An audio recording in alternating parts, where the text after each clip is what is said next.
day mga sir, may bagong customer naman ako. Toyota Fortuner. Yan, makita nyo, kinalas ko na yung dashboard nya kasi mainit yung buga sa harapan, tapos dito sa likod malamig. So ilang beses na daw itong pinareset, kahit yung sa battery na-reset na din, ganoon pa rin. So binuksan ko na yung dashboard nya. Kaya ngayon ang gagawin natin, tingnan natin kung yung position ng sa heat saka yung sa cold nya, parang yung ventilation, yung daanan ng hangin o yung buga. Tingnan natin dito. Ito kasi yung servo motor nya, tinanggal ko. So pakita ko sa inyo. Yung gear na yan, yung kulay puti na padiretso, kaya yung mainit kasi nasa gitna lang siya. Kailangan yan sagad yan. Dapat yung sagad yan mga sir. Ito. Dapat ito.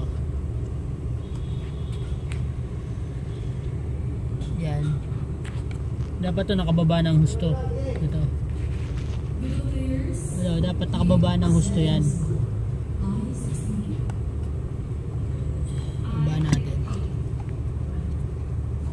Para malamig. Yan. Yan, para malamig yan mga sir, dapat ganyan. So yun sa kanya nakagitna lang. Kaya mainit yung buga. So ibababa natin ang gusto yan.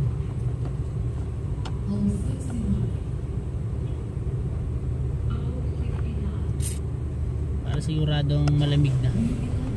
So medyo mahal kasi yung servo motor, kaya yan muna gagawin natin. I-fix muna natin yan. Yan, fixan muna natin yan para magamit yung aircon kasi mainit yung buga nya eh. So yun lang muna yung gagamitin natin. Medyo lang muna kasi medyo mahal daw kasi yung parang around 5,000 yata o to less than 10,000 yung servo motor original yung ganito.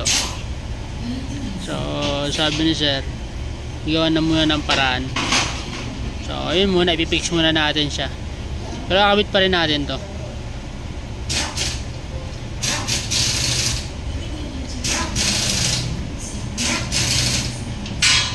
Nakabit pa rin natin to mga sir.